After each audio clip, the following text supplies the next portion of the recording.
اللہ جل شانہ اس دنیا کی بے ثباتی کو قرآن میں بیان فرما رہے، اعلموا انما الحیات الدنیا لعب ولہو وزینۃ وتفاخر بینکم وتکاثر فی الاموال والاولاد کمثل غیث اعجب الکفار نباتہ ثم یہیج فتراہ مصفرا ثم یکون حطاما۔ جان لو یہ دنیا کی زندگی کھیل تماشا ہے، مال اور اولاد نے بڑھنا ہے، اس کی مثال اس کھیتی جیسی ہے جو پک کر تیار ہو جائے، کسان کو بلی دکھائی دینے لگے، پھر بوسا بن جائے۔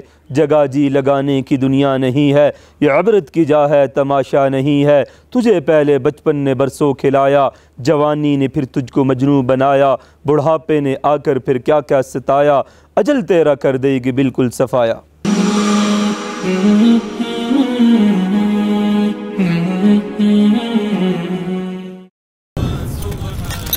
رسالہ اردو